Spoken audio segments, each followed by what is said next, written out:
Bismillah ar-Rahman ar-Rahim. Assalamu alaikum. This is the 15th episode of the summary of the Quran, and tonight we are going to do three surahs: Taha, Al-Anbiya, and Al-Hajj. Two of these surahs, Taha and Al-Anbiya, are forming a pair, and Surah Al-Hajj forms a pair with Surah Al-Mu'minun, which we'll do tomorrow, inshallah. Surah Taha and Surah Al-Anbiya both are dealing with the same theme as has been the case with most surahs of this group of surahs, which is to give stern warning to the people who are rejecting God's message and to give good news to those who believed and stayed firm, steadfast with the decision that they had taken. The only difference is that we find that, as distinct from most other surahs of the group, Surah Taha is focusing more directly on the Prophet, may God's mercy be on him, and guiding and directing him to continue to follow the guidance that he's receiving from God, and it's done through the narration of the story of Moses, Musa alayhi salam. While in the case of Surah Al-Anbiya, the Quran is telling the people of Quraysh, the leadership, that their rope is getting tightened, and the punishment is just around the corner. So either mend your ways or be prepared for the ultimate consequences. We begin with Surah Taha first. A'udhu billahi minash shaitanir rajim. Bismillah ar-Rahman ar-Rahim. Taha. So Taha, like many other surahs, begin with disjointed letters, huruf muqattat. This surah too begins with these letters. But what is interesting is what I want to just briefly point out. Surah Taha, then we have Surah Tasin, we have Tasin Mim. Two surahs beginning with Tasin Mim. So at least four surahs which have this letter Ta. If you look at this letter Ta, it would give you a picture of a snake whose most part is settled in the ground. Some part has been raised up towards the sky and the environment. And you look at the picture and it's similar to the picture of Ta.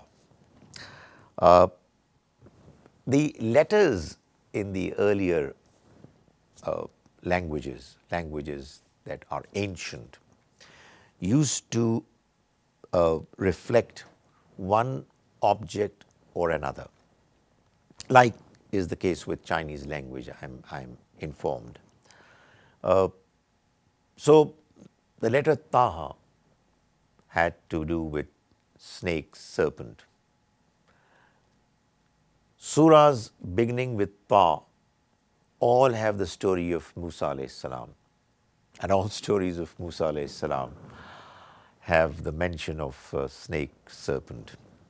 So there is a link.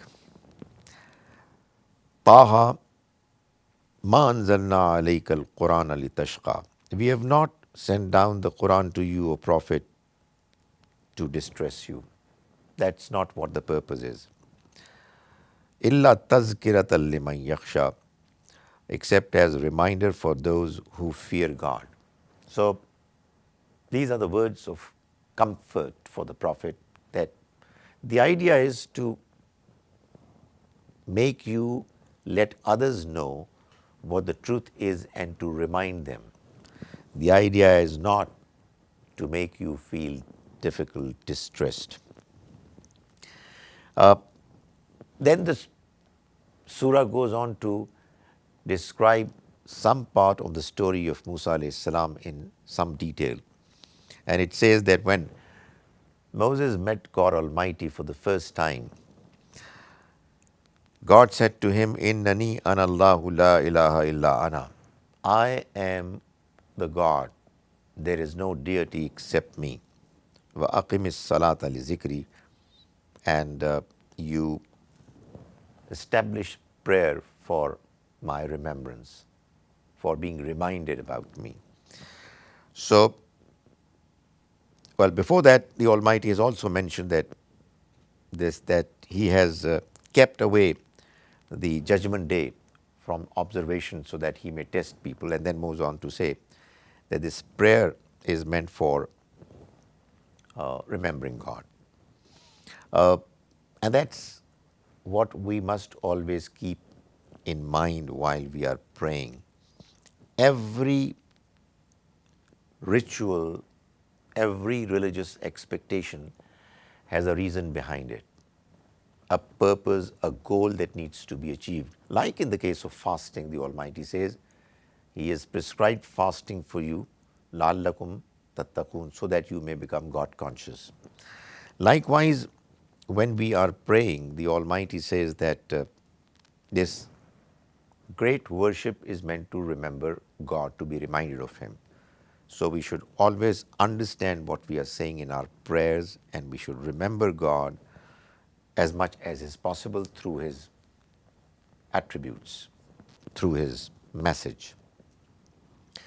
Then we are informed that when Musa alayhi salam was asked to go to Pharaoh and his people and to tell them that you've come with his message, he felt nervous and he prayed to the Almighty to remove his nervousness. He said, Rabbi shrah li sadri, my Lord, expand my chest, that is, make me feel comfortable in my heart. Vayassir li amri, and make my task easy for me.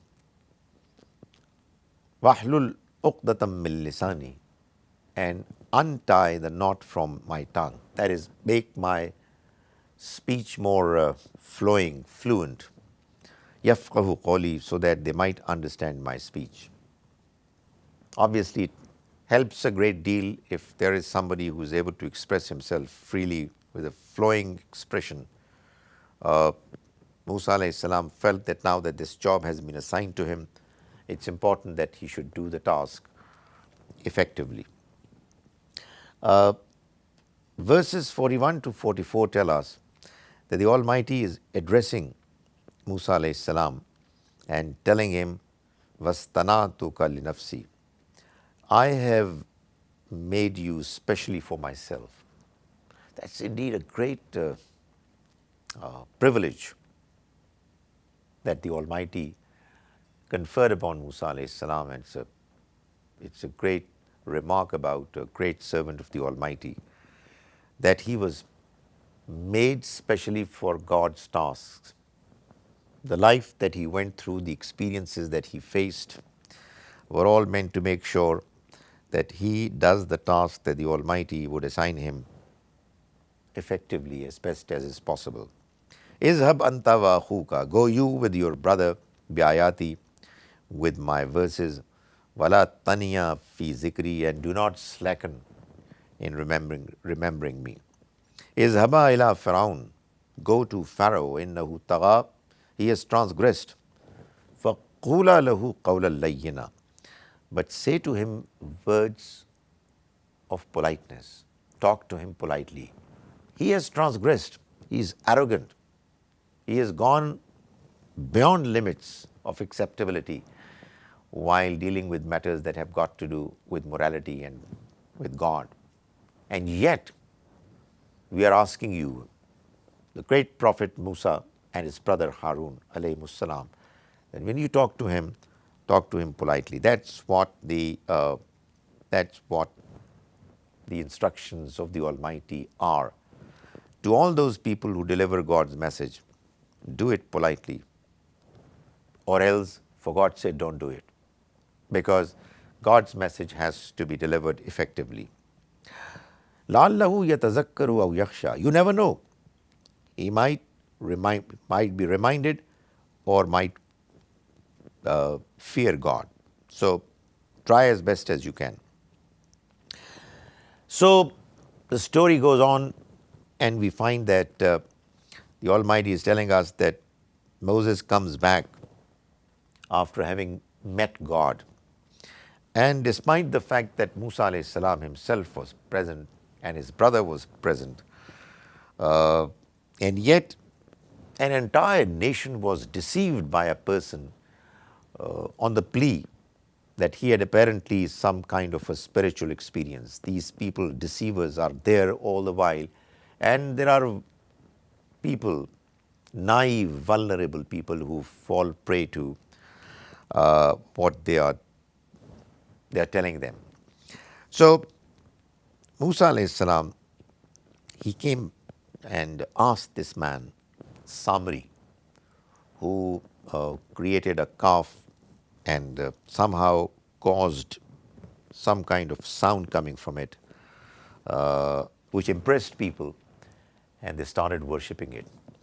So when Musa alayhi salam finally confronted him and asked him, Ma khatbuka ya Samri, what was the matter with you, Samri? What happened?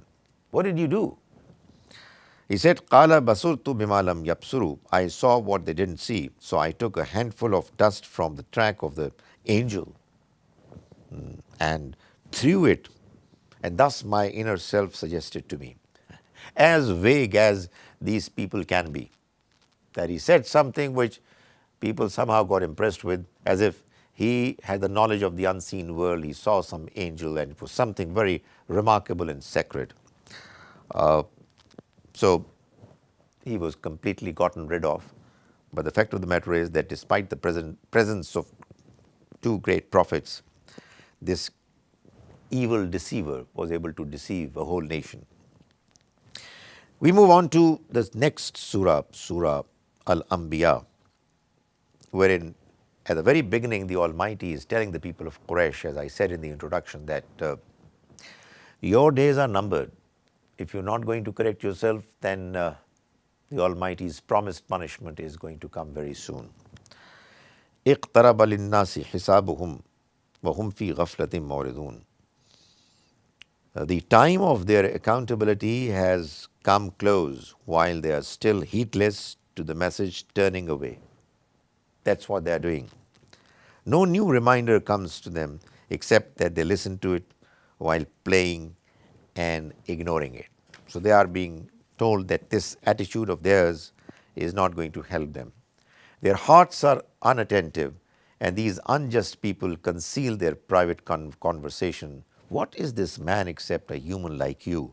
So will you fall into magic with open eyes?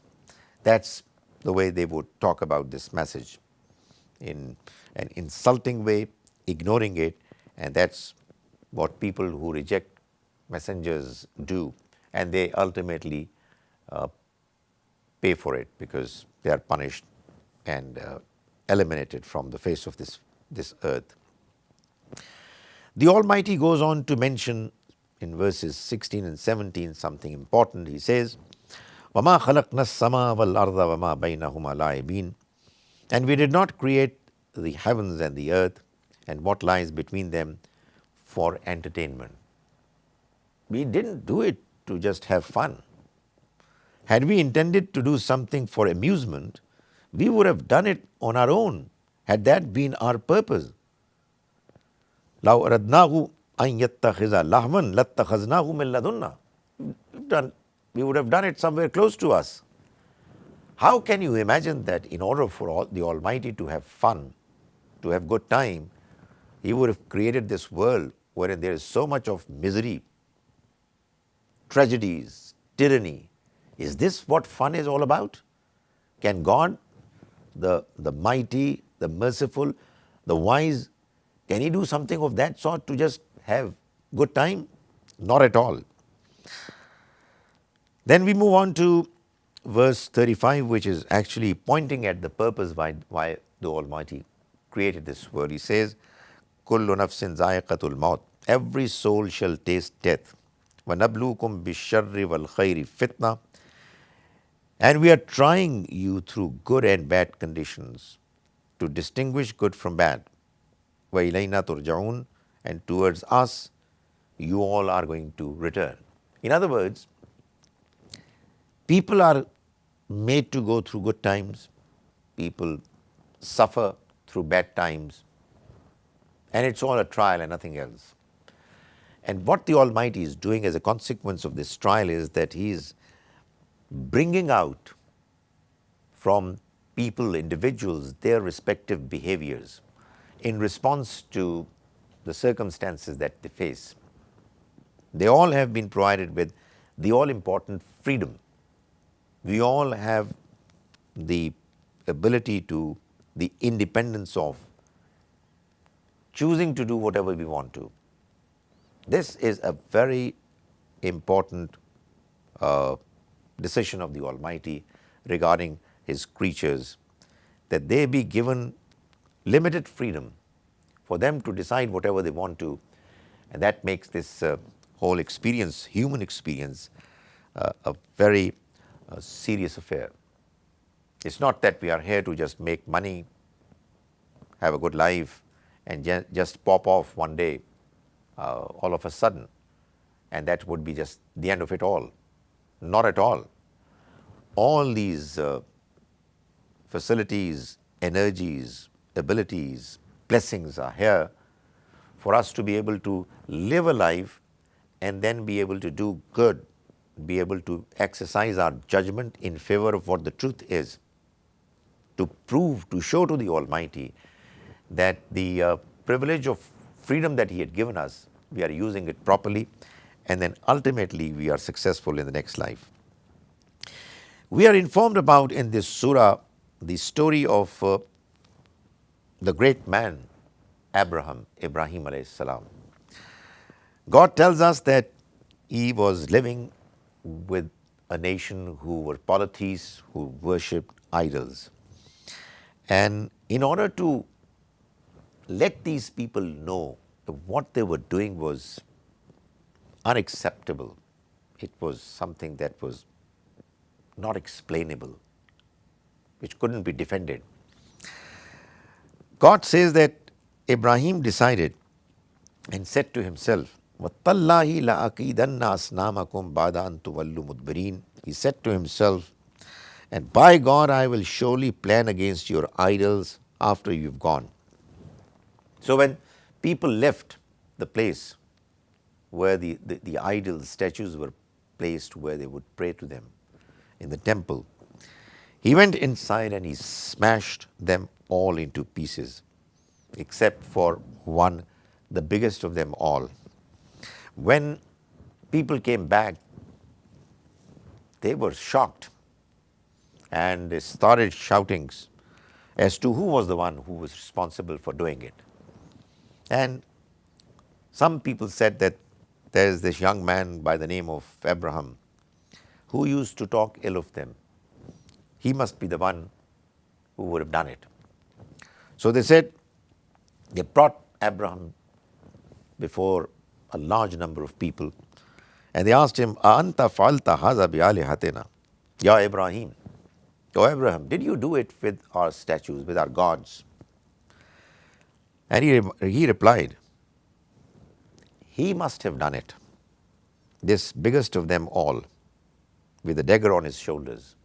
Why are you asking me? Ask them. Ask them if they speak.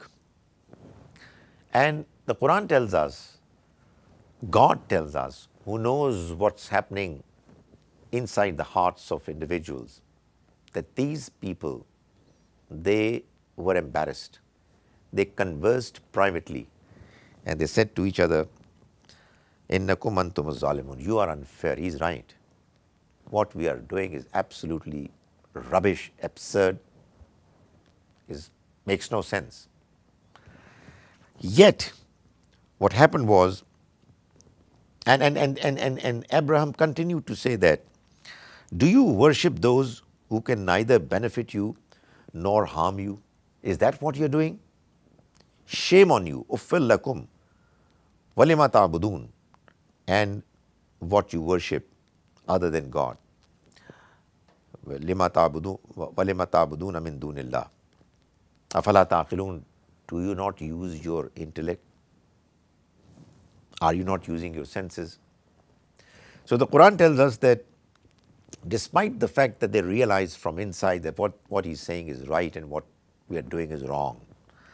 This ego, collective ego, overwhelmed them, and they decided that we will not accept what he's saying, and he has insulted our gods, and therefore he deserves to be punished. Qalu, and they said, Harriqu, burn him, wansuru alihatakum, and help and support your gods, in kuntum fa'ilin, if you have the courage to do something. Qulna ya naru kuni bardan, and we said to the fire, be cold, cool down. Wassalaman ala Ibrahim, and give this message of peace to Abraham. So that's a very effective story which tells us that the people who do wrong, particularly in matters of religion, they know that what they're doing is wrong, but they're arrogant, inflexible. Finally, in this surah, we take verses 195 and 196, which tells us that the Prophet, may God's mercy be on him, is informed that he doesn't need to go after these disbelievers because the nations about which God takes a decision that they are going to be destroyed, they will not believe. They go beyond limits.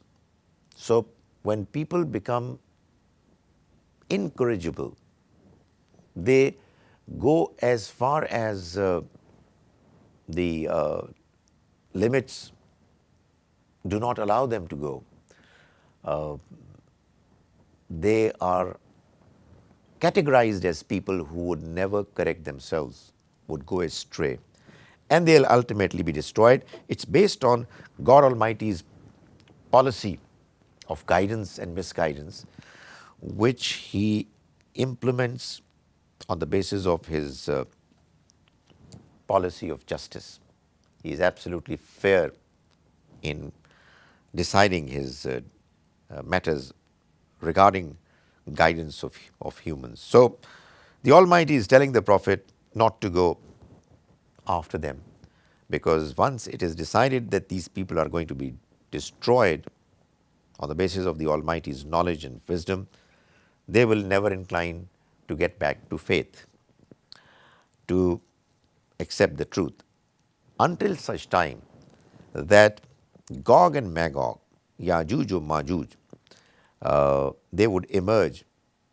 Hatta iza futihat Yajuj or Majuj wa hum min kulli hadamin yansilun. That is, this story of humans ignoring the Almighty's message is going to continue until such time that the end of the times would come close. And when the Almighty talks about the end of times, he talks about the important influx of Gog and Magog. They will come from all sides. They will be released and they will descend from every high point. What does it mean? Obviously, it's an expression which can only be understood properly and clearly when it's going to actually happen, where it seems that the two important cities, sacred cities of Mecca and Medina, they will be approached by these people. Gog and Magog are actually the progeny of the third son of Noah. Noah alayhi salam, he was survived by 3 sons. The 4th son was drowned. Ham, Sam, and Japheth. The nation that proceeded from Ham, they lived in Africa. Those who proceeded from Sam lived in Central Asia. And the nation that proceeded from Japheth had 2 sons, Gog and Magog. They were the ones who went to the northern part of the globe and then went to Europe, Australia, and one of the progeny of one of the other sons, the other son, went towards this eastern part of Asia, and these Chinese people and those who are similar to them. These two nations are Gogs and Magogs, and the Quran is telling us that come the day of judgment, when it's going to come close, they will be the ones who will dominate and would come from all sides. We then move on to the next pair of surahs, which is Surah Hajj 22 and Surah Mu'minun 23. We'll do some verses of Hajj in this episode, and we'll leave the next Surah Al-Mu'minun for the next one. The same themes are discussed in these two surahs as we find done in the other surahs: warning, good news, etc. Except for the fact that in the case of Surah Al-Hajj, the Almighty is warning the people of Quraysh in particular, mentioning their policies regarding the house of God. They were given the custody of this great treasure of God's mercy and spirituality, the center of spirituality for the entire world, but they did not behave properly, and therefore they are now being warned that this important position is going to be taken away from them. Surah Mu'minun, the next surah, is letting Muslims know that their success is now absolutely clear. It has been declared, and it's going to reach them very soon.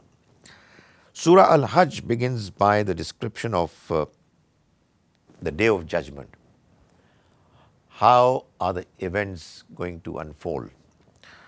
It says, Ya ayyuhan nas, O mankind, ittaqu rabbakum, fear your Lord. Inna zalzalat as-saati shay'un azim. Indeed, the tremor of the final hour will be a terrible thing. So don't take it lightly. It's going to be a very severe tremor. It's going to be a tremor that would be terrible. And then goes on to say, the day when you will see every nursing mother will be distracted from the child she will be nursing. Every pregnant female shall abort her burden, and you will see people as if they are drunk, but they won't be drunk. Instead, it would be because of God's punishment that would be very severe, and that will make them appear as if they are drunk. Verses 26 and 27 are telling the Prophet that these people of Mecca, they should be reminded of the occasion when we asked Abraham, that this house is now meant for our worship, and therefore it has to be prepared for it. وَإِذْ بَوَّأْنَا لِإِبْرَاهِيمَ مَكَانَ الْبَيْتِ, and mention, O Prophet, to these people when we designated for Abraham the site of the house. Allah tushrik bi shay'a, with the message that you will not ascribe partners with me at all, nobody. وَطَّهِرْ بَيْتِيَا, and you clean my house. لِلطَّائِفِينَ وَالْقَائِمِينَ وَالرُّكَّعِ السُّجُودِ, you purify and clean this house for those who would do tawaf, circumambulate, those who would stand for prayer, those who would bow down in ruku and prostrate, do sujood. وَأَذِّن فِي النَّاسِ بِالْحَجِّ, and invite, proclaim people to Hajj, the pilgrimage. They will come to you on foot and on every lean camel. يَأْتُوكَ رِجَالًا وَعَلَى كُلِّ ضَامِرٍ يَأْتِينَ مِنْ كُلِّ فَجٍّ عَمِيقٍ, they will come from every distant pass. So they were, the people of Mecca, they were reminded of the great past and the time when it all started. So they should know that this house has a purpose. It was built, constructed for people to converge to it, for worshipping God and one and the only God. The trouble is that these people of Mecca had reduced this great place of worship to a place where idols, statues were being worshipped. And they are being warned that if they are not going to bring the house back to the position where its original purpose is practically followed and served, they will be removed from this place and they will be replaced by other people. We move on to verse 37, where the Almighty, still describing Hajj, is talking about the different rituals that are required to be gone through in Hajj and their spirit. So the spirit was missing, and the Quran mentions that spirit for people to revive it. So he says in verse 37, when you sacrifice your animals, be sure, لَن يَنَالَ اللَّهَ لُحُومُهَا وَلَا دِمَاؤُهَا. Their meat and their blood doesn't reach God. وَلَكِنْ يَنَالُهُ التَّقْوَى مِنْكُمْ. Instead, it is your piety that reaches Him. So be sure that when you are going through these rituals, you're doing them with their purpose, their spirit, with you while you are performing them, because these acts of worship without the real spirit would not carry any weight. Then we move on to verse 40, which is an important verse that's actually explaining as to why is it important that people who are religious should fight. This question arose because obviously when we talk about religion, we are talking about God, we are talking about piety, we are talking about human rights, we are talking about all the good things that you can think of. The fact that you, being religious, are also required to fight is something that would not normally come to a person who is looking forward to serving God. So why is it that God would like His servants to also fight against fellow humans? This was an important question that the Almighty responds in verse 40. He says, لَوْلَا دَفْعُ اللَّهِ النَّاسَ بَعْضَهُمْ بِبَعْضٍ.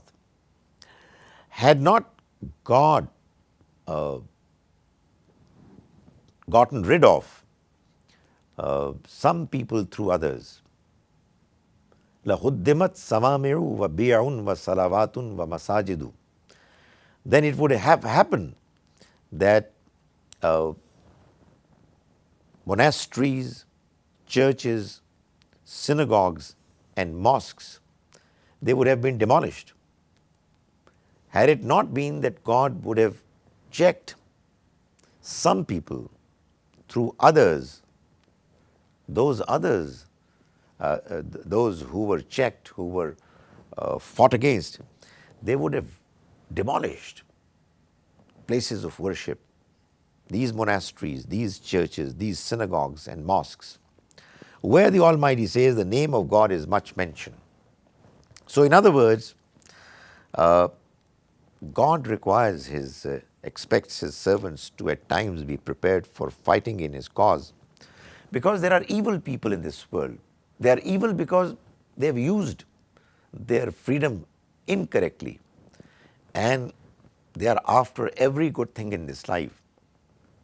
So much so that they would also go as far as destroying the places of worship.